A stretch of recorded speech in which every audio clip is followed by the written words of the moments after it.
Pumping it up. Heck yeah. Yay, we're live, aren't we? Heck yeah. Yes, we are. Still Oh, going. Okay. okay. Let's just do a little mic adjustment here. Okay. Is Mm. this good? Can you hear me okay? I think Okay, I can great. hear you okay. You know how I said I wasn't going to sing ever Oh, yes. in our first episode? Last week you said that. It's going to come out eventually. I've said the same thing in my spin classes, and I think I went into song. It's a joke. I mean, I sound like the Disney villain, not in a good way, busting into some obnoxious song, but I have these moments where I just feel like we're going to get a little I vocal. mean, the song will take you. I mean, especially if you're getting in a good rhythm and like moving your body, it's hard not to sing along. I love to sing.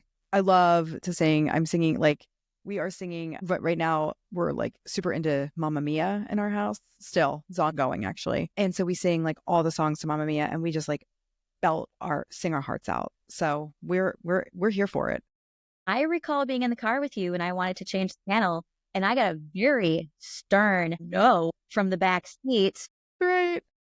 about turning it off of ABBA. Yeah, exactly. In big trouble. Or no, I know what it was. I changed it to a different song that was not the preferred song, and I got in trouble for that. You did. It's true. She's very clear about what she wants, especially when it comes to her music. She does like to sing too. So, well, Lauren, listen, the mic is yours. If you want to belt something out now, we will hand it right to you. No, everyone, don't leave. Stay right there. I'm not going to. It could come at any point in time, but I'd rather surprise you than Okay, I see. Okay, it's like a warning that this surprise could happen. I understand. it could be salt and pepper that I'm decent. I could pull that one off, but yeah, we'll Okay. just keep it conversational here until one of us has a moment. That sounds great. I feel like we're just warming up here, we're getting things started. Excited to now be on Spotify. We've just found out that, our podcast is now live on Spotify. We're working on getting it to iTunes and all the other places that you can listen to podcasts. Just stay tuned because we are excited for next phases.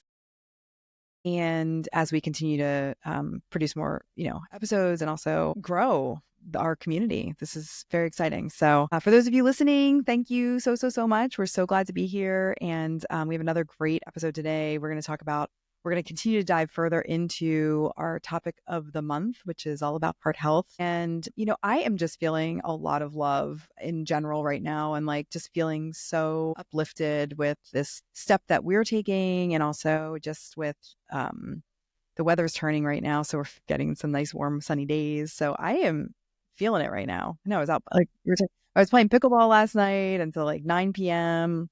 Not very well, but I had a much better weekend. But, we're able to be out later in the evening and it's really been really nice week. This has been a good week. It's saying something if you're playing pickleball for hours, but not well, but you still play. I tried. It's my league. I have such performance anxiety. I really do. It's like I cannot explain it any other way. When I'm just playing for fun with like just showing up for like open play, I'm like, I feel great about my games. I like walk off the court feeling really good. It's something, this league that I'm in is like really that performance, I swear it's performance anxiety. And I think most people can relate to that feeling of like, we're getting sort of the standings of the league and everything. Mm-hmm. But we had 2 games last night. We had a doubleheader and it didn't end well. The net was my friend apparently me and the net were super connected because that was where my ball kept going. Okay, I want to sports psychology you for a second. Ugh. 1 out of 5 being the most. How competitive are you? Well, funny enough, I used to be highly competitive when I was competing. And, I would say probably like 4-ish when I was like an athlete in high school stuff. But then I got away from competitive sports for a while and I really was on my own solo journey. I was like more competition with myself, but not really. Like I've been on that yogic path of like self-discovery and, there's not a lot of competition in yoga, right? But now that I've started playing pickleball again, oh man, that has really, or started playing another competitive sport. All of a sudden I'm feeling this competitive edge coming back that I have not experienced in a while. And that's been really interesting to watch open up and like, oh, I do have this little like desire to win a little bit. And that's kind of cool. But I don't know. I'd say probably still at like a 4. I wouldn't say I'm like, I'm still really trying to have a lot of fun. So The fun is the good part, but I feel like in a moment of yeah. competition, you're like, don't tell me to shavasana. I'm going to throw my racket right now. Yes. Oh, definitely. The racket throwing is a real desire for sure. Yeah. Does that, it's like, yeah, how do I merge the two, right? Like the internal piece of yoga with the external paddle throwing of pickleball. Yeah. Maybe, An yeah, expression of energy, as that's long as right. it doesn't, I guess you don't throw it at somebody. No. Yeah, exactly. Yeah. I mean, it's funny how it does, it's like competition begets competition, right? To sort of like a lot of things in life, one healthy choice begets another healthy choice, right? Competition begets competition. So the more I'm playing, I feel like I'm definitely finding myself to feel more competitive. Like I want to get better. I want to, get better skill sets. I want to get that spin on my ball, like there's things that I'm like, oh, I really want to take a clinic and learn that now. So yes, I think it feels like it's growing in me. So, but it's something that has been, I'd say, somewhat dormant in that sense for a while. So, but I feel yeah. like you're channeling All the Way May. Do you know who All the Way May is from one of the Yeah. greatest movies of all time? Yes, A League of Their Own. Of League of Their Own? course. Okay, not in every literal sense, even Madonna. though she's Madonna and it was so much It's fun. Madonna. How could I? All the Way Bay was all about the party. She's about the fun. She's like, I'm going to take my hat off and I'm going to catch the ball because I'm a center fielder and I'm amazing. And Right. that was All the Way May. And she could like put on a show and do all the things. Yes. But she was actually very good. And she was super fast. She Mhm. was secretly really competitive, even though she was the first one to be like, ladies, we're going out. Yes. Love There's that. an All the Way May channeling happening. Oh my gosh. Well, I mean, my goodness, if you're going to compare me to Madonna, I will take that every day of the week. Thank you.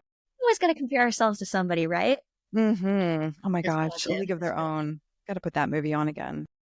I've seen it 100 I times. know it's been a minute, but that would be a good revisit. Yeah.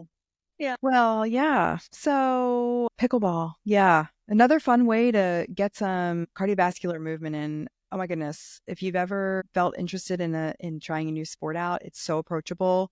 Mm. Love it for it's something that's accessible for people of all ages, all skill levels. It's just it's been a great addition in our lives for sure. It's definitely taken over everywhere. It's taken, I mean, communities are involved, gyms are involved, there's leagues involved, there's different levels and different ages. I know a guy who's a coach who had brought it up to me, and I'm like, haven't I come up with enough ways to hurt myself? You want to get me into pickleball now?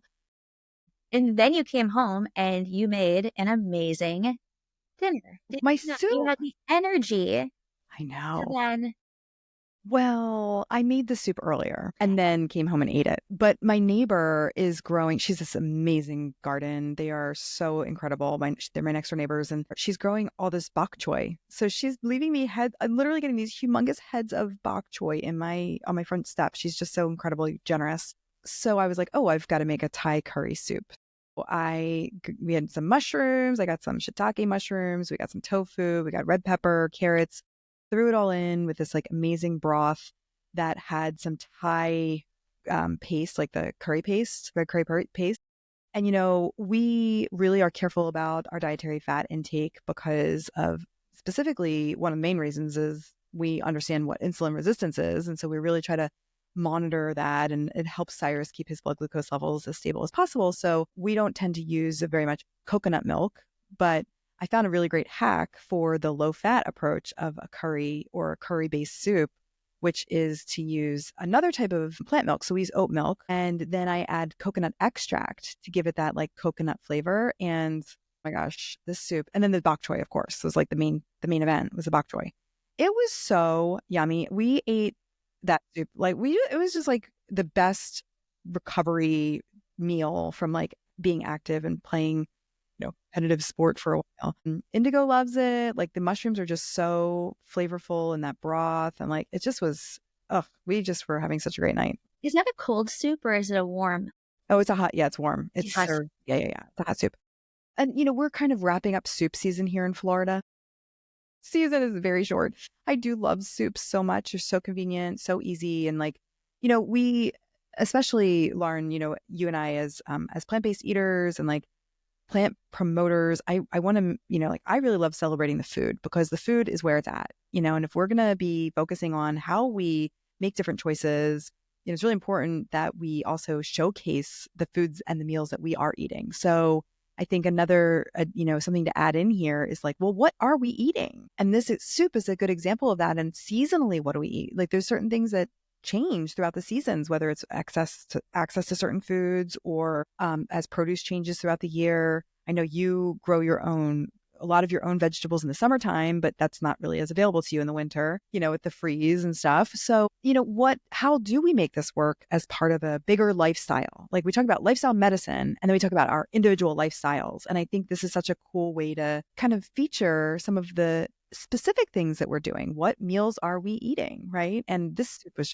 I made it a couple times this winter. It has been such a hit and such a delight. Well, in fact, we will have greenglowlifestyle.com up and running very soon, and we will drop this into our blog. We can have Kylie's recipe on our blog, kind of coordinated with this episode, while I'm up here making super hearty stews still that smell so good.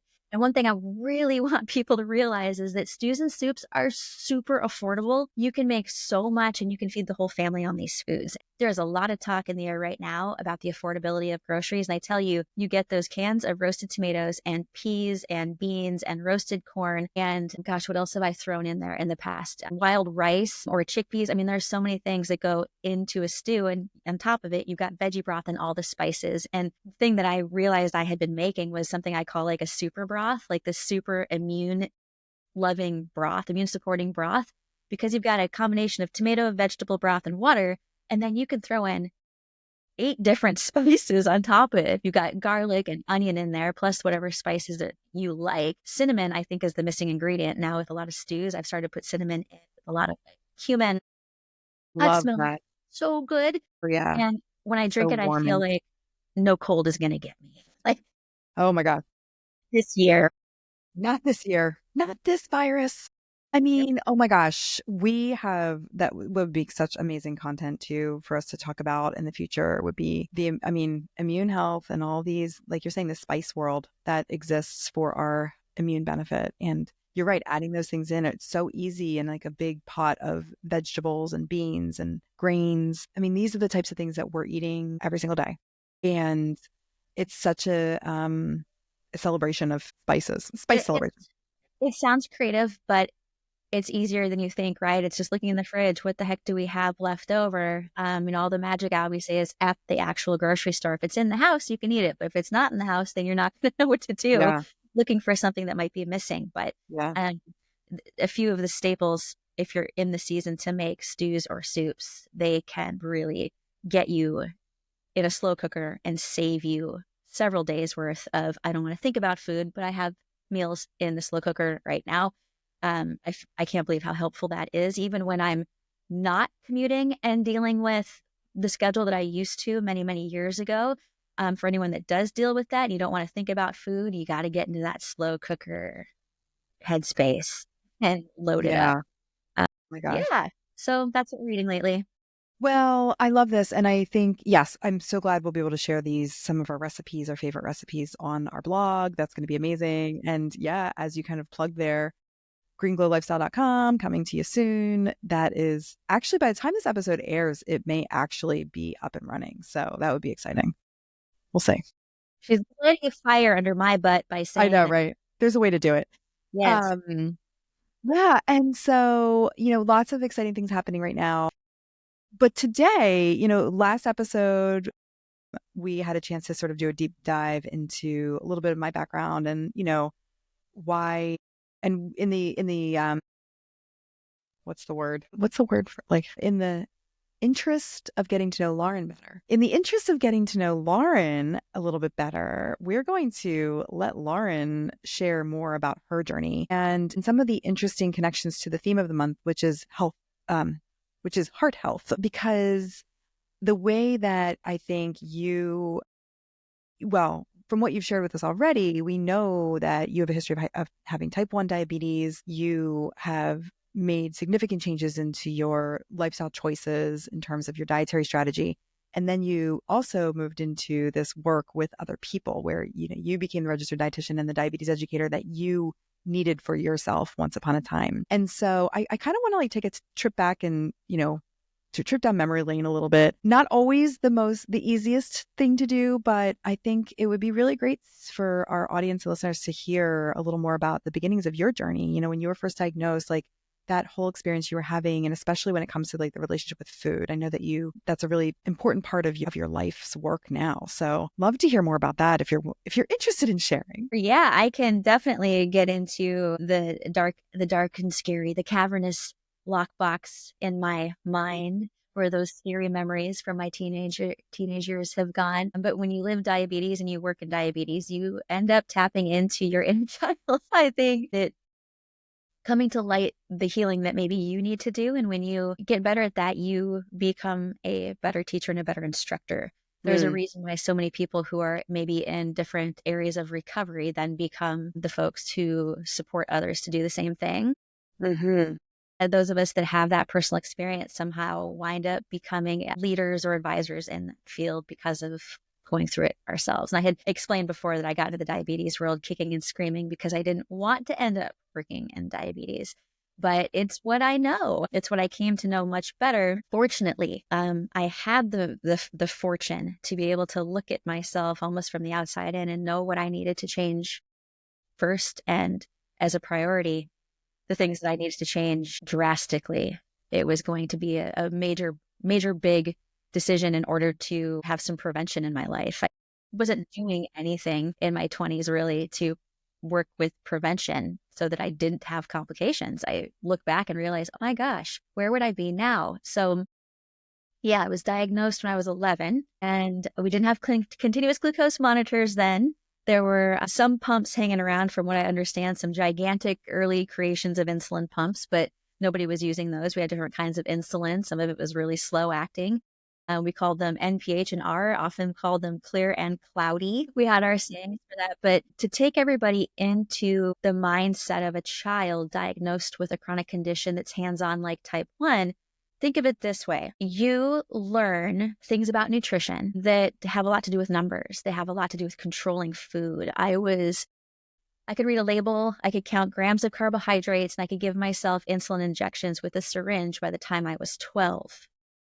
So for anyone that might be listening that's a parent of a child with type 1, or maybe even you are married to someone who was just diagnosed with type 1 in their adult life, it's just as new, it's just as scary, it's just as, oh my gosh, this is my life now. As a kid, I didn't have this adult mindset over risk and over being afraid and over kind of talking myself into things. So it was just accept this and go forward. And I was really fortunate to have parents that were able to constantly confirm, like, hey, you're doing okay. We're going to get this. We're going to figure this out together, and we're going to move on. And that's really what we did.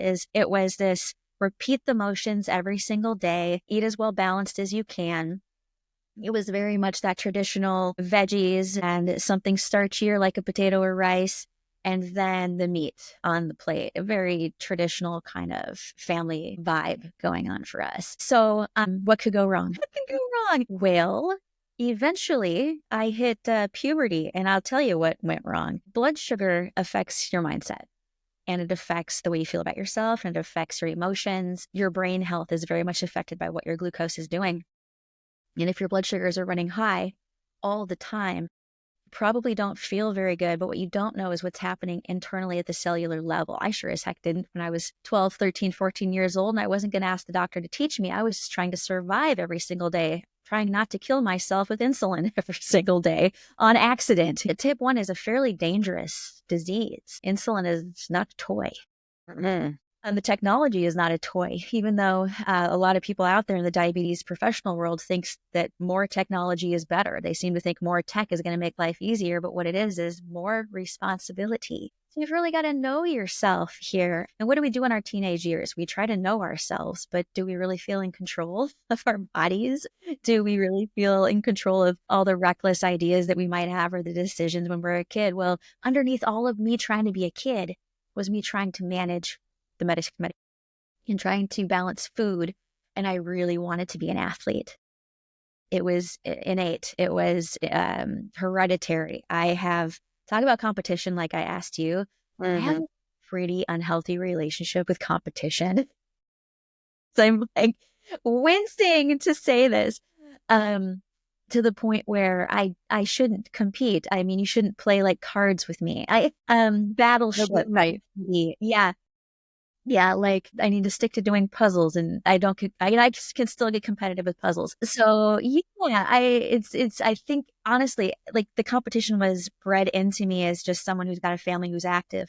But I actually think that having type 1, and because I've had a life of numbers, there's this constant measurement of your blood sugar is in range, you're good, or your blood sugar is above range, you're bad. And that black and white thinking for kids can just be what sets in. This is good. This is bad. The foods that raise my blood sugar must be bad. So what happens when you're growing up with this? You're literally growing into your body with information that is really intense. It starts to direct your attitude. It directs your perception of what food is rather than it being nourishment. It's a judgment. It can be something where we make the mistake to think that we have diabetes first and we're human beings second. And we have a really hard time realizing that we need to eat for the person that we are, not for the blood sugar number that we're trying to hit today. It's a partnership. We still want to have blood sugars that are in range. We still want to feel good and be healthy, but not at the expense of restricting the foods that we need the most. If we're having a problem eating enough nutritious food, we need to really reset and look at what's going on with diabetes. Look at really what's going on with how we've been eating and being honest with ourselves about what we're craving. And that was a big deal in my teenage years. Is I look back now and I tell people that we don't eat chocolate because we're hungry. We don't eat dessert and pastries because we're hungry. We're craving it. Something's going on that's bothering us. And some of us that turn to food like me are doing it because it takes us out of our headspace, no matter how serious it is. Having type 1 diabetes and going to Starbucks and buying the biggest Frappuccino that you can that has like, I don't know, 60 grams of sugar in it or something, added sugar, 60 grams of added syrupy sugar in it. I tell a story in my book about how I drank a Frappuccino in between college classes. I hadn't eaten anything. And my blood sugar was so high and I didn't know it that I threw it up all over myself. And then I realized now, like, that's because my blood sugar was so high that my stomach just could not handle what I was putting in it at the moment. So what happens when your blood sugars are also running high a lot is you start craving sugar a lot. That sugar is trapped in your bloodstream. It's not getting into the cell where it's going to be used for energy. So your cells are actually telling your hormones that are hunger signals, you need to eat more. And you're actually kind of starving the cell of glucose, so you start craving it more often. It's kind of funny how the body has these pathways that sound like opposites. Yeah. Like, Yeah. "Well, I'm craving sugar right now. My blood sugar's high." Well, because the cell is starving. That's why. Right. That's a really good point to make that, and that's true for, type 1 diabetes because there's no insulin available to take the glucose into the cell. And then that's also true for people with type 2 diabetes who don't have any room inside of the cell, right? That's a kind of a consistent key component of insulin resistance, that there's oftentimes the same thing is happening where glucose is stuck inside the bloodstream, basically from your digestive system to the bloodstream. And that's a really important thing to know and be aware of, that, our bodies are very protective. So to your point, what you're saying is like, isn't it funny we have these mechanisms? Well, yeah, because your body was saying like, help, I need I need glucose. It's all trapped inside the blood. There's no insulin to be able to take it into the cell. And that's the thing with glucose, is that it needs this support friend. It needs its little bodyguard, insulin, to carry it into the cell. That's so there's like basically glucose management or glucose movement 101 there. Glucose movement 101. Nerd out here. We're like have little like nerd moments here of like Yes. Our nerd alert Nerd moments that alert. Yeah. we need to be able to explain what's actually happening at the cellular level. But remember, I'm a teenager now in my early 20s. I do not have the skills to understand what's happening. I don't have the background here to know that I was causing damage to my body and every organ in it because of those choices I was making. And this is just food that we're talking about. The biggest thing with diabetes is food is both the problem and the solution. in diabetes care as it is in any metabolic condition. Food is both the problem and the solution. I was having a really hard problem choosing the foods that would help me heal because I was just so trapped in a cycle of, I'm never getting anywhere anyways. Does it matter? I took my insulin for the day. I'll take some meal insulin, but so much of it was a guess because you get burnout. You get really tired of doing the same things over and over and over again. And then time goes on. So I was in that cycle. So you can imagine like the mindset of getting up to do diabetes again, but still not really getting any better at it. And not making the great nutritious choices that you would be capable of if you'd had more information about how to do that. Sure. And also if you felt better. I mean, when you're not feeling great, if you're running with high blood glucose all the time because it's confusing and you're not, and, it's not easy to make, it's easy to make, how do I want to say this, right? It's not as easy to make those life-giving choices, those life-sustaining choices when you don't feel good. Whether it's glucose related or, other types of pain, things like that, it's harder to make good choices. For so many of us, by the time that we take initiative to make different choices or to seek help, we have no idea what it's like to feel good. You just really don't know. You only know how it is to feel like you have diabetes. And even then, it's such an internal pain point that you feel very alienated and very alone in as it is, because if no one else in your family or your friends or anyone that you're close to knows what it feels like to have a bad day, a bad blood sugar, it's not bad blood sugar, but a day that your blood sugars are not great, but you don't feel good. If no one around you has that experience, you really tend to isolate yourself. And these are statistics that we see in diabetes quite a bit, is isolation and distrust. Really feeling alone and hard to explain what you're going through at the same time. So if I do ask for help, how do I even tell somebody that I don't even know what I need because I'm still gonna have diabetes tomorrow? So yeah, if I'm painting a picture to everyone, please don't feel bad for me because I'm here today and I got out of it. So let's move to that part.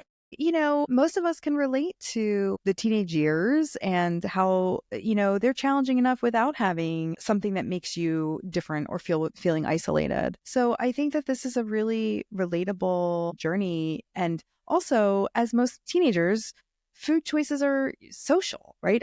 That's a time of life where we're trying to try on a little bit of independence. We're really leaning into the social environment, into our social being, becoming a social being. And to then also complicate that with the type 1 diabetes, all of the things that go along with that, I'm sure was not an easy feat. Yeah. Every 3 months I had to go to the clinic as well. And that's the standard for a pediatric, is to go in every 3 months and take a look at your numbers and make adjustments and update prescriptions. It's hard to know where to even start about the experience of being a clinical kid, as I've called myself many times, having grown up in the medical system. When I was 18, I was making my own phone calls to the insurance company. Wow. And yeah, as soon as I had started living on my own, and for anyone that's had conversations with an insurance company about trying to make diabetes easier or having difficulty with your supplies, I had started to experience these issues when I was really young. I understood the ins and outs and the difficulties of the medical system, and I thought it was just my problem. Mm-hmm. And so that's also that kind of victim mindset that I had. And now, all these years later, as this career in diabetes and all the people I've spoken to across the country and even in other countries, is my story. I'm not a study of one. My story is not the only one of difficulty or of frustration or of feeling super judged in the clinic, even if it was no one's intention in a pediatric clinic to make a kid feel good. But you just can't get away from it, You can't really stop them from trying to tell you that you need more insulin or saying things like, your weight's really gone up. Because I got that one a few times too. So yeah, there was a lot of things that I took to heart. I was really, really sensitive about, and I just felt like, well, I can't get better. What does it matter? And I tried to kind of run away from it all. And I went down to Florida and just wanted to be a beach girl and forget it all. And that just isn't possible. And within the next 4 or 5 years, I had a really tough experience with a doctor. I had a really bad experience with an insulin pump. I had a bad experience with people that I was dating. I mean, it was just one thing after the next where I didn't have uplifting relationships. I didn't have encouragement from a doctor. I didn't really have accountability. my parents were checking in and I was telling them, I'm fine, I'm fine, using the other F word that, we use a lot to just tell people, leave me alone. I'm trying to deal. At some point, it really occurred to me, I'm not going to survive this if I don't start doing something different. The fork in the road, but it was more serious than that. I'm not going to survive this. And I can tell you that blood sugar wise or A1C wise, things could have been worse. I really wasn't a disaster, but I felt so bad. My hair was disintegrating. I mean, it was just one thing after the other. I couldn't be happy with sunshine. Basically, Florida wasn't making everything better. And I ended up going home, came home to Minnesota to try to really change things again. And I started with nutrition. The good thing is I was in my mom's kitchen again, with my parents. And there was a lot of food in there. I mean, it was the same old snacks that I had been facing when I was a teenager, but this time I knew, Mom, those salad mixes, I think I need to just get more of those in the house, and I'm going to start eating more of those like during the middle of the day. I went back to school. So during the day when I was home doing homework, I would make myself a great big leafy green salad. And I can assure you, when I was on my own in Florida, I never, ever did that. Never did that. So started with the greens. And at a point that I wanted to make different decisions with food, I wanted to enhance what I was doing. I stopped eating meat overnight. And that was for me. That wasn't to see what would happen to my glucose numbers, because everything I had been taught was that meat was a free food, wasn't it? Up to a certain point, and the free meaning that it didn't have carbohydrates in it. Like eggs were on that free foods list, and cheese sticks were on that free foods list, along with sugar-free Jell-O and, like 5 baby carrots. The free foods list is, I think, a crime to diabetes. And I'm saying that very clearly because no food is free. And if we're going to get all this education about nutrition, we should darn well be taught what saturated fat is and how it affects insulin resistance. But I can tell you very openly that that is not in the dietitian book of training in the universities. And dietitians really ought to be at the forefront of this conversation. That ended up being a study for me after I had walked into this vegetarian lifestyle and suddenly needed a whole lot less insulin. And going back to my competitive days of really wanting to be an athlete, but never really getting anywhere because my blood sugars were affecting my performance, all of a sudden, I felt like getting back on my bike and riding around my neighborhood that I grew up in. And it was really fun. And I felt so much more confident doing it because now I'm starting to feel better in a way that I had not experienced before. And that didn't take very long. Here's the power of nutrition, right? And we can get into the nitty gritty of that.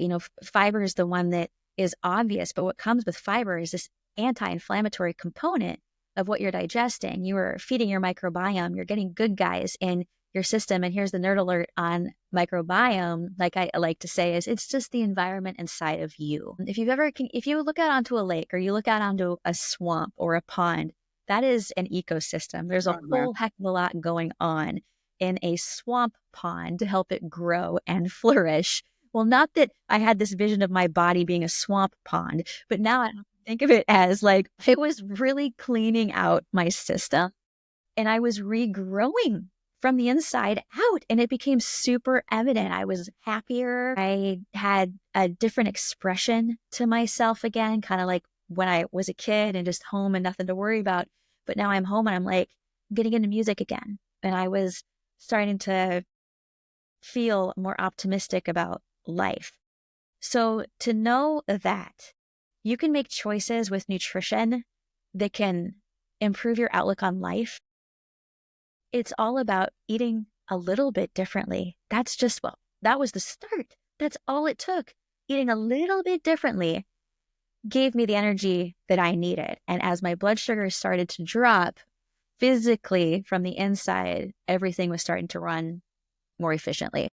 I didn't know about insulin resistance at the time. Certainly that doesn't come up in type 1 diabetes, but seeing as how I needed as much of an insulin adjustment as I did clearly indicates that I had insulin resistance on board. And with all of that energy that I ended up taking into college, I became a whole heck of a lot more motivated into understanding, why are these plants working for me? And then when I became a dietitian, I ended up working in the diabetes clinic that I was diagnosed in. Everyone, can you hear my gulp? Yeah. I still go back to that and I'm like, gosh, how did that How did that happen? Thank you, universe. Thank you so much. That was a huge test of character. And if I could do it over again, I wouldn't. But if I could do it over again, I would have probably acted differently towards my colleague. To be real honest about that. But prompting you, everybody listening to the story, is now you know I was so pissed off. What kind of directed my mindset towards even colleagues or towards what I was learning? I was opening drawers of handouts and seeing the same things in there that I was given when I was 13. Right. Same stuff. Same material. And yeah, there was additional information being given out. I know that because my mentor is a plant-based dietitian and plant-based diabetes educator. She was working in the clinic. So the reason why I ended up in that clinic is because she pretty much said to me, Lauren, I think it's time you get into diabetes. And before I started working there, I was like, I'm going to get into sports nutrition because I'm in love with it, having become an indoor cycling instructor with all of that energy that I had. And the more I understood sports nutrition, actually, and sports performance, so exercise physiology, the more I read about it, the more I understood about diabetes. That really connected some dots for me, is just, how do athletes function better? Talk to me about aerobic fitness. Talk to me about anaerobic fitness. And reading some of those studies on just the basics of exercise really made me understand, wow, I'm pretty sure everyone with type 1 diabetes is designed to be an athlete, because what we have to monitor to stay alive are what athletes at high levels pay a lot of people to help them understand.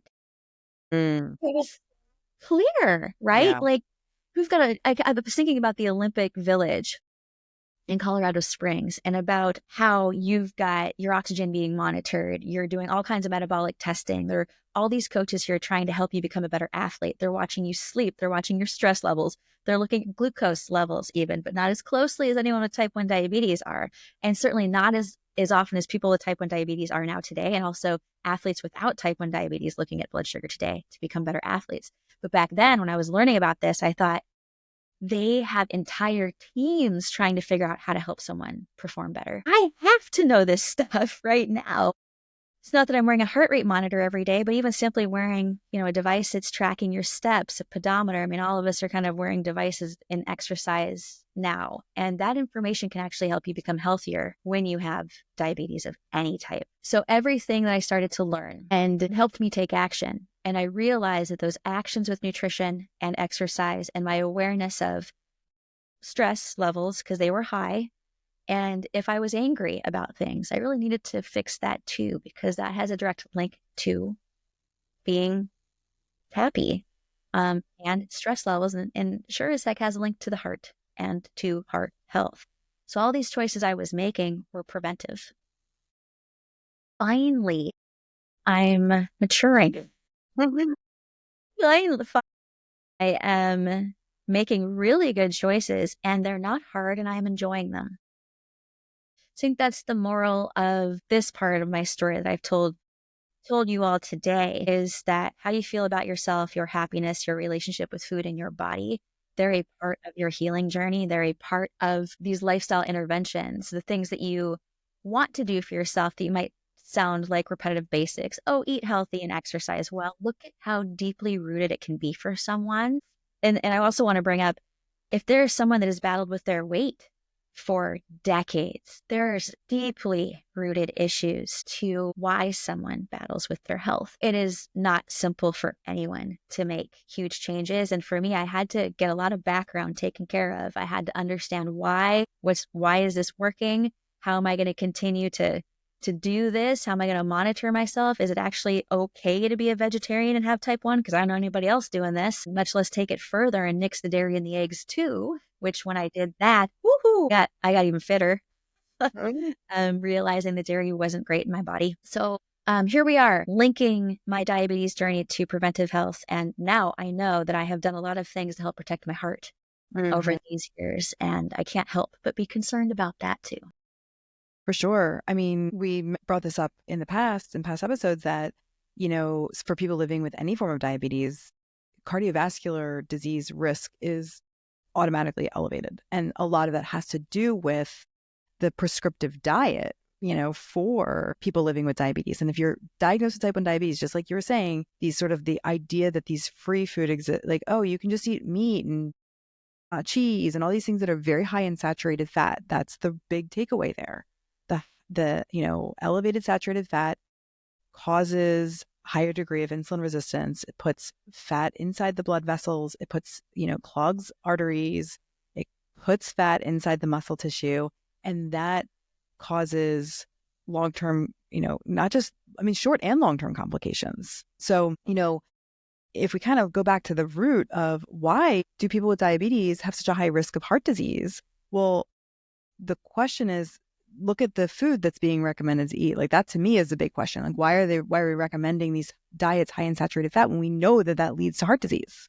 There's like very clear lines there. So, I think I love that you're bringing up the prevention, and especially as a woman, as female, I think that's a huge focus area for us is how do women get the best information? And, as a teenager, when you were first diagnosed with type 1 diabetes, I'm sure you weren't thinking about yourself in your, at this phase of life, being worried about heart disease. I'm sure that wasn't a discussion in the clinic, like, well, and you're going to be at higher risk for heart disease because you have type 1 diabetes. I doubt very much that was part of the conversations there. Often thought, oh, well, what am I not at risk for? That was my sassy self coming up and tell me what else isn't going to happen to me. Give me one other bad idea about what's going down in my body and how I don't seem to have any control over it. That was the other thing is how come I don't have control over everything? And now I look at it going, we have an incredible amount of control over lifestyle. That was something we had mentioned before, that 60% of the direction that we're going in are our own decisions. The other 40% may have to do with something hereditary or have something to do with medications to help us prevent chronic conditions from happening. So knowing that I had that much of my control that I wasn't really tapping into should, I hope, be enlightening to a lot of people, realizing that you may have more control than you actually think, but it's up to your decisions. The decisions that you make today, because every meal can help you quite a bit. So the hot take today, really, and our little research bit here is going to be on heart health for women and also the red dress run. We're going to bring up the dress run. Love it. I have a little story about that too. Yeah. So, yeah. Well, and just before we talk about your hot takes for the day, can you tell us a little bit more about, like, where are you in your preventive journey? Like, here you are, you've been living with type 1 diabetes for how many years? 31. 31 years with type 1. Do you have elevated cholesterol? No. Do you have high blood pressure? Never. I have had high blood. And do you believe, like, based on your own blood work or biomarkers, do you believe that you're at a high risk for heart disease right now? My personal answer, there's a clinical answer. My personal answer is hell no. Not a drop. There is not an ounce of me that's at risk for coronary artery disease. And I've got a couple of pictures out there. When I take a picture of the intervals, like how my heart rate training works when I teach a spin class. And that right there is a roadmap to show you what a healthy heart can do between the heart rate zones. And when you're in endurance exercise training, or even when you're weightlifting, you're going to see that your heart rate changes and heart rate variability. And when you look at the pattern that my heart rate takes over a 60-minute class, to me, it just looks like a muscle. That is my most powerful muscle, is what my heart rate does in that class. And I'm leading the class, right? So not only am I doing the exercises with them, but I'm actually focusing on my breath work a lot too, so that I can guide them and I can speak at the same time. So I become trained into doing that. And a little side story, when I first took that job at the children's clinic that I got diagnosed in, I had to go to Chicago for training. And I actually went with my mentor and met a number of other dietitians that were there for this training deal. And there's a vegan restaurant in Chicago that I couldn't wait to go to. It's called the Chicago Diner. And we were so excited. Now, just before I got on the plane, I had a really stressful moment at the clinic. Then I go and I meet my mentor. We go to the airport. It was hot. It was a little bit stressful. I really didn't like flying at the time. I'm a better flyer now, but I was just a bit worked up. And then we get there in the dark. We end up in an Uber in Chicago traffic. It is highly tense. I tend to get motion sickness at times with overstimulation as well. When we get to the restaurant, everything is good. We're super excited. all of this great food that we want to try. No sooner does the food hit the table that I felt like I was having a serious low blood sugar out of nowhere. And I look over at Susie, my mentor, and I go, Susie, I think I'm going to pass out. And I was down. And I think I was out for a couple of seconds. I have never passed out in my life. Wow. I've never lost consciousness in my life. And of course the ambulance was called, and here comes my embarrassment. And I'm coming to, and I'm like, and I was able to test my blood sugar and I was not low. So now I'm really surprised at what was going on. And they get me in this wheelchair. It's called a Staxi wheelchair, where they get me and they take me out and they put me in the ambulance and they start testing me. They're looking at my heart and my blood pressure and they're like, you have type 1 diabetes? I'm like, yeah. What happened? They're like, your blood pressure is great. They're confused.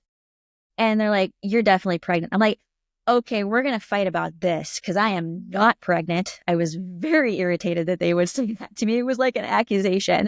Right. Like, I don't have to explain to you exactly why I'm not pregnant right now, but I can assure you I am not pregnant. And they were as confused as two paramedics have ever been as to why I passed out. And I spent the next several months researching, what is this? And I come to the conclusion it was actually something related to vasovagal. And I had come across a story where actually a person with type 1 diabetes had been playing tennis and got hit right in the temple with a ball and passed out. And stress and overstimulation can sometimes bother the eyes, which made sense for me. And because of that, all that stress that I had, and I was also facing an electric sign in the restaurant, and I had to sprint a lot. And I think part of that, something just added up, and boom, I had passed out. And part of that nerve in the eye can shut off your oxygen supply under stress because it's trying to protect your heart. There you go. See, bodies are very protective. Your body was like, you need to take a break here, lady. This is a stressful day. And it's never happened to me since. And it was funny when I did go to the eye doctor and I asked him, this is what happened. So am I onto something here? He said, oh yeah. And he said, I've got people in my chair who are terrified of eye drops. And when I come close to them to check their eyesight, they can pass out on me right there in the chair. How about that? That's fascinating. Our bodies are so really fascinating. Yeah, so I digress. So anyway, your body basically shuts down so that your heart doesn't take the stress of this whole, whatever the stressful experience is. That's a protection. Amazing. I know. Okay, but that's very fascinating. But back to the paramedic, the bigger takeaway of this is that you shocked the hell out of those two paramedics that were like, you have type 1 diabetes and your blood pressure is normal and your heart rate's so normal and strong. They were assessing you at a time where they were expecting one thing because of your history with type 1 diabetes, and they were seeing something very different. And I also told them I'm an indoor cycling instructor. My heart is as powerful as a racehorse. Yeah. Which is, I'm overemphasizing that. But yeah. Clearly, I'm trained. Yes.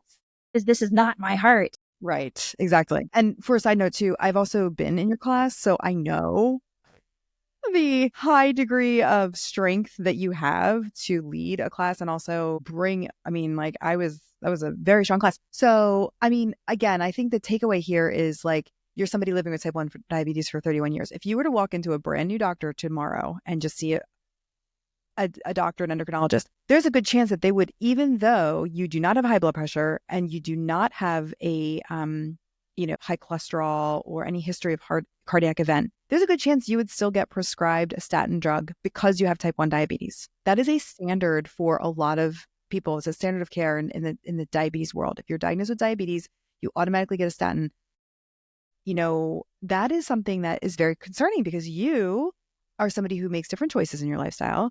You do not have this cardiovascular compromise as evidenced by your biomarkers, your labs, your blood pressure. And yet, if you were to see a brand new doctor tomorrow and they were just to look at you as a whole, kind of like these paramedics were doing, well, what do you mean? That would be something that you would have to discuss, I'm sure, probably at length. Yeah, I've been with the same doctor now for a really long time. And I really appreciate the autonomy and knowing, it's not easy to talk me into anything, as you can imagine, because of the choices that I've made to try to really save myself. And I think these days I'm trying to have a lot of conversations with myself about letting go of the bitterness that I've had over the decades. And I'm a very active volunteer in the Association of Diabetes Educators, and I have met wonderful people in the association who have been brought up delivering the information that I have had a problem with. And they're open to doing things differently. And they're talking about different dietary strategies that had not been talked about before. Certainly the DASH diet gets out there a lot, but Mediterranean and plant-based is on the list now. And I really hope that if you're sitting in front of someone who doesn't have a lot of willingness to change, and they're not really too excited about hearing too much about eating nothing but plants, at least what you're able to do is give them options and say, well, there's a strategy here that we'd like you to consider. And it's not all or nothing, but it is the beginning of something better than what you're doing now. And I know there's educators having these conversations, but they've got to be bigger and bolder and more frequent so that people have more hope to see the changes that I had also experienced. Yeah, That's the absolutely. hope.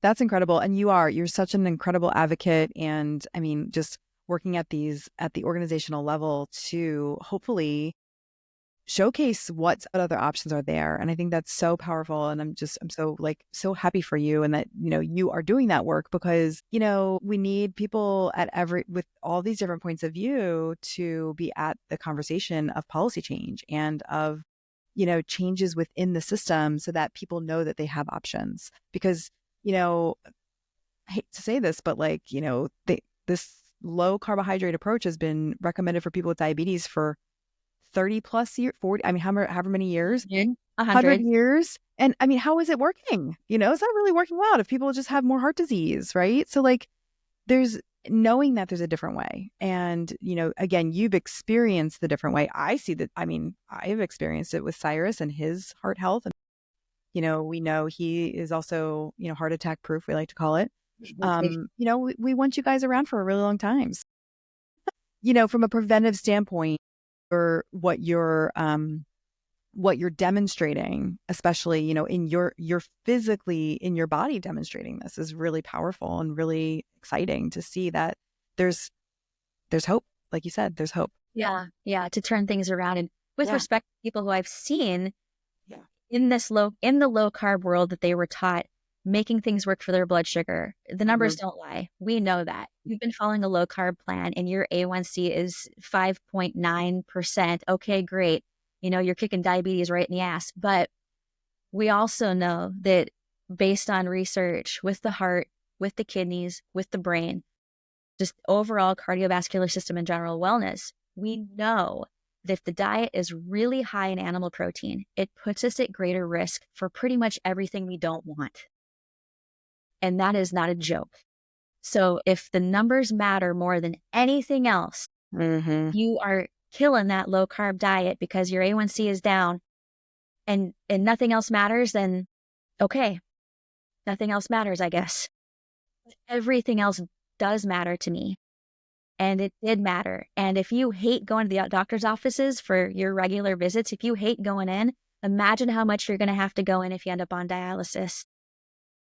For kidney, And sorry, I'm scaring everybody. I'm hitting it hard at this point, but if nutrition is that powerful, then why are we screwing around? Yeah, it's a great question. It's a great question. And I love that you said that. I mean, yeah, if you don't like going to the doctor's office, you're really going to hate what happens if your kidneys fail you or you end up needing stents placed because of atherosclerosis or whatever other types of treatments are required, short and long term, for heart disease. All of these, all of our bodies are not in isolation. If there's inflammation and disease in one part of the body, there's a good chance that it's also impacting other parts of the body.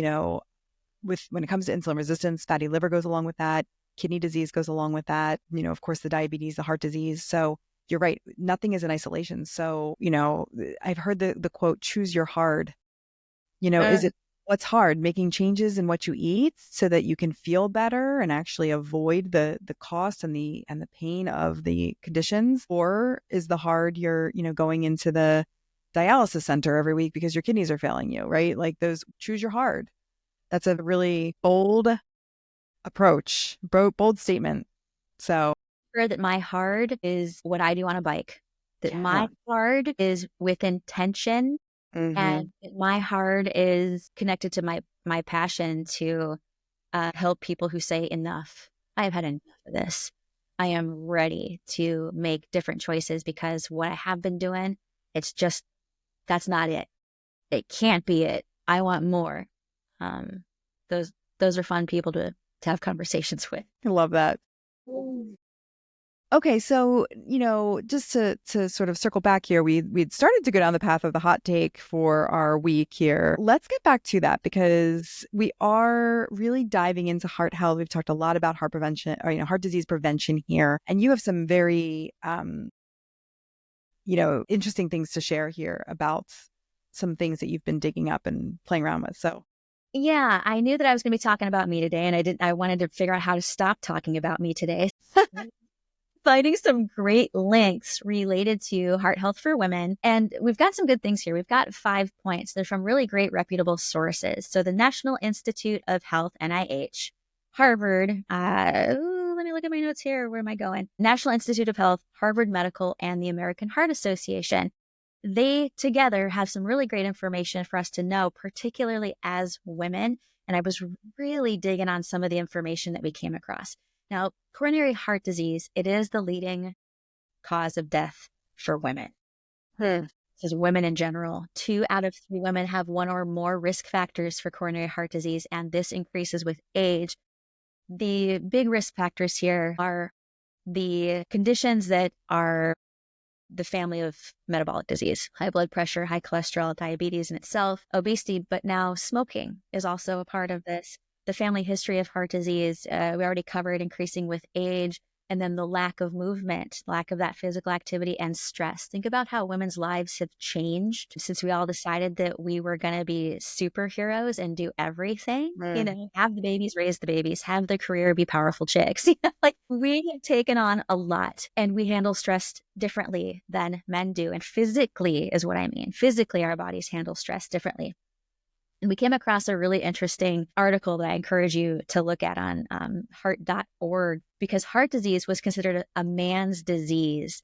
And in the 60s, there was this really interesting nutritional handout that came out, and it was all about helping men survive heart disease. So all of those risk factors that were going to be looked at for men were pretty much ignored when women came in and they didn't feel good for their checkup. Things were focused on reproductive health and not so much the heart that was in between. And this article really dives in deep about how come there's such a gender gap here and how we help women versus men. And this foundation that's called Go Red for Women, it's goredforwomen.org, was founded in 2004.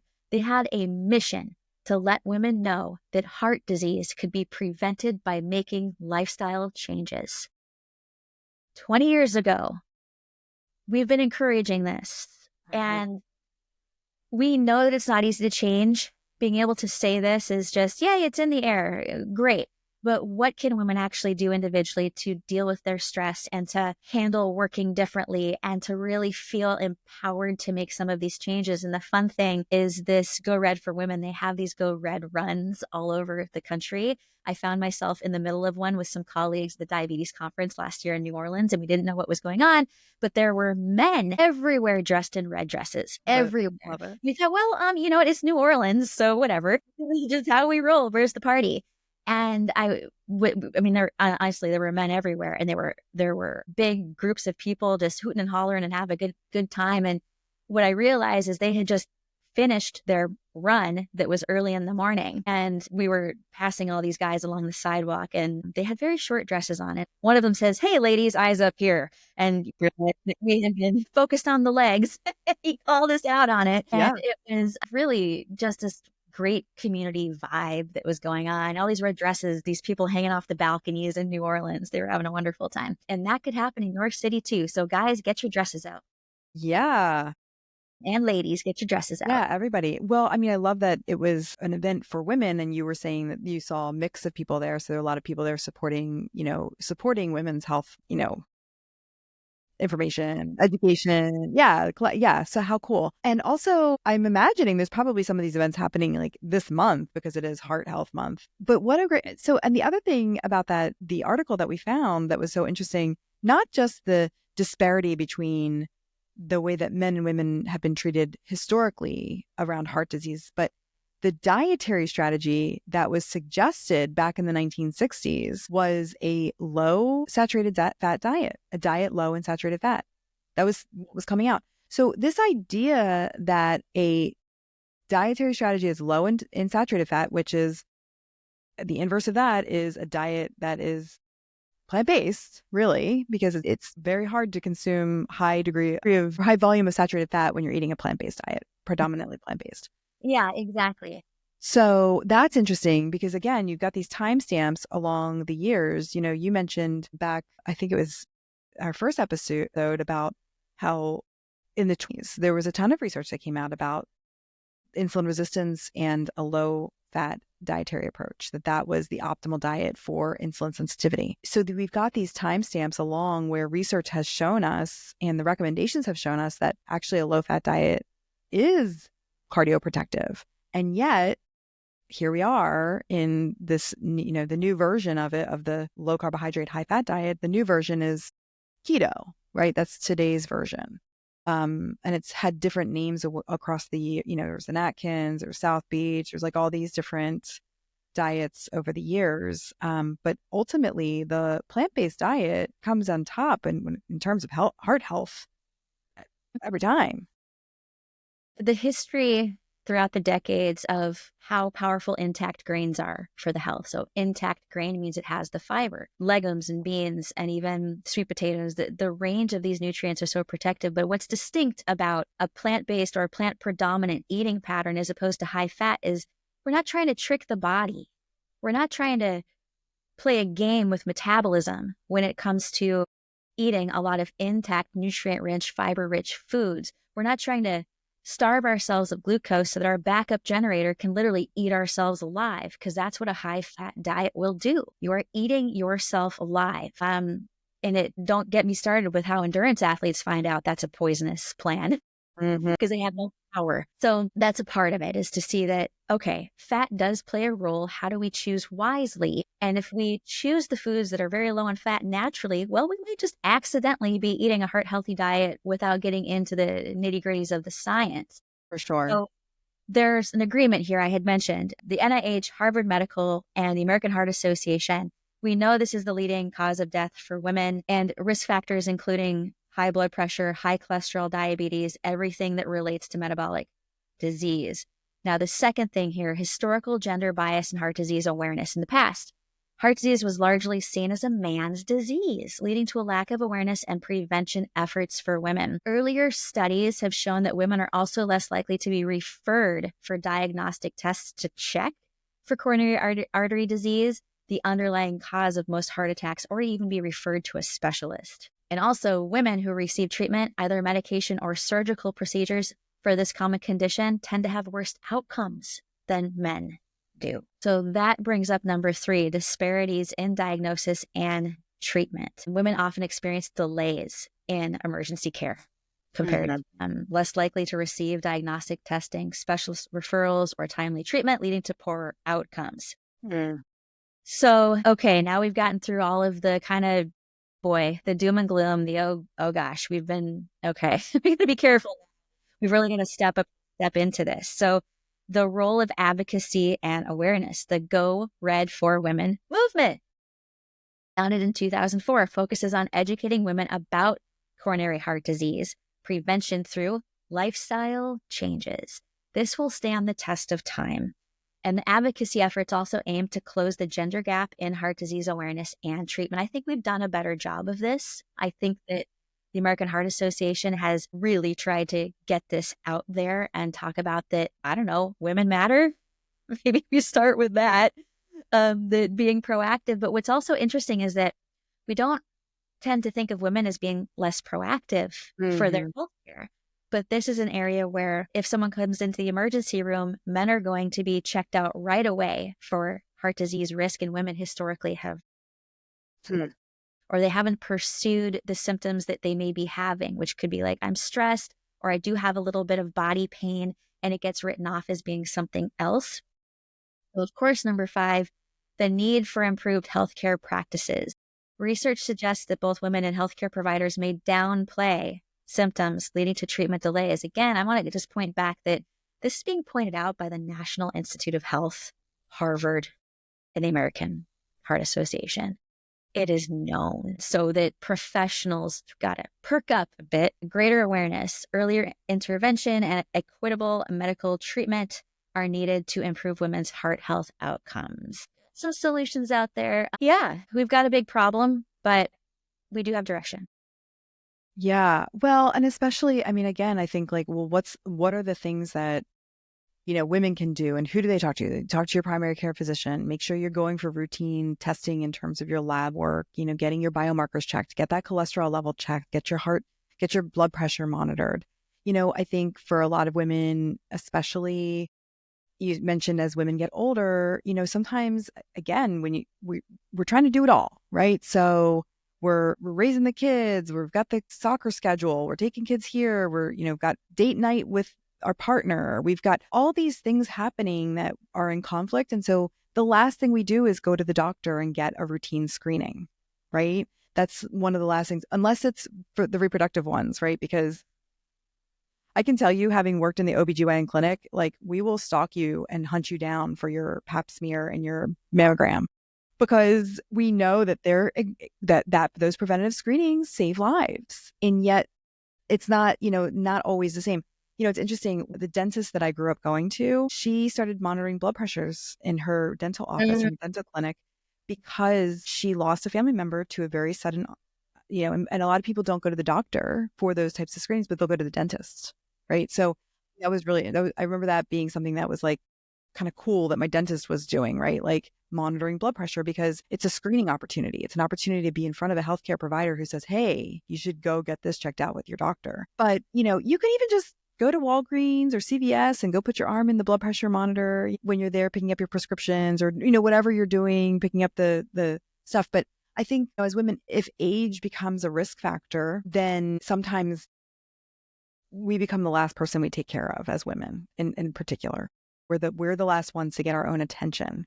And in this idea of heart health and caring for ourselves, I think that the action this week may be like, let's all get our blood pressures checked just for, a baseline. Let's just see, like, where are we? Where are, what?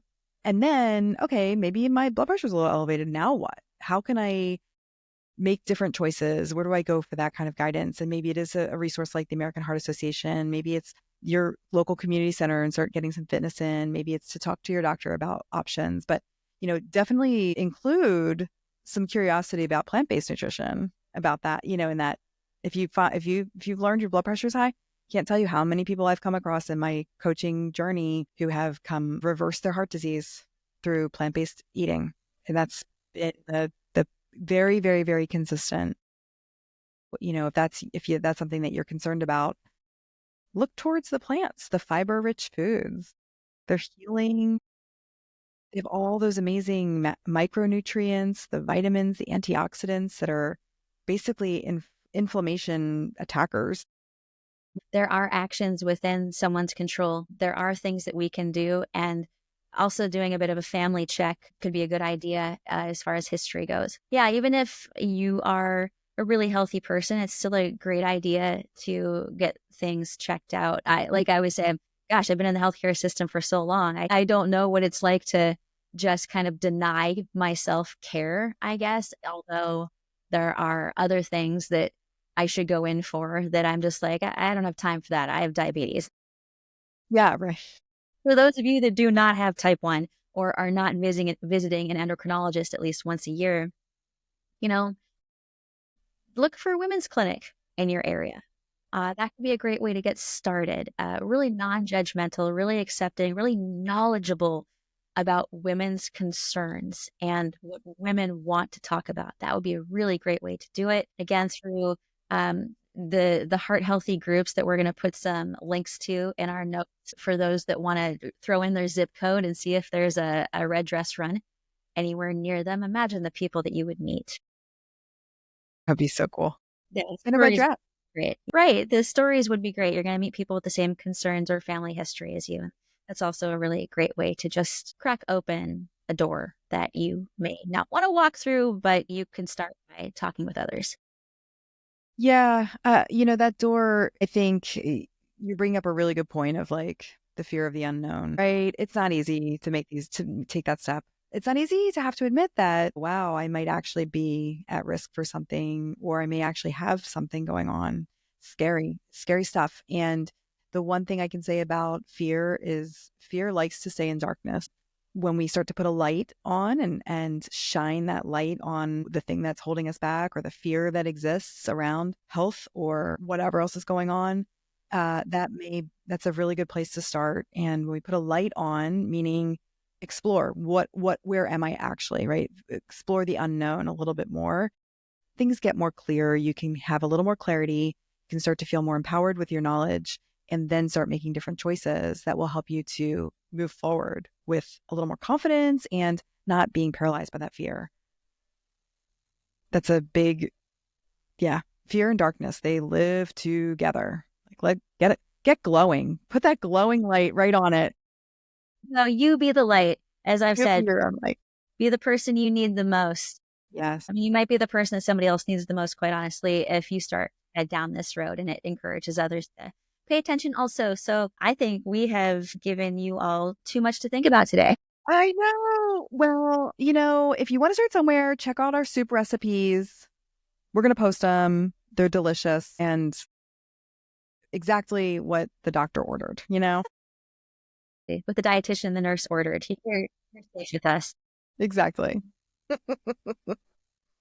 Well, Lauren, oh my goodness, thank you so much for sharing so openly. There's really no words to describe an adult looking back on their childhood journey in any way, but especially one that, had some more complexities to it. I love that you're shining and glowing at this phase of your life. And I'm sure you were all along. It's just hard to revisit some of that, but I appreciate you sharing because I think it was an amazing perspective. And I'm sure many people could connect and relate to what you were sharing. So thank you. You're welcome? Question mark. Yeah, I it's know. all giggles today, right? But Yeah, yeah, thanks everybody for listening. I hope that some of that resonated, and if it's helpful, well, that's good. That's enough. absolutely. That's enough. We're enough. We're here. Keep glowing, and we'll see you next time. Woohoo! Yeah. Thanks, Lauren. Bye.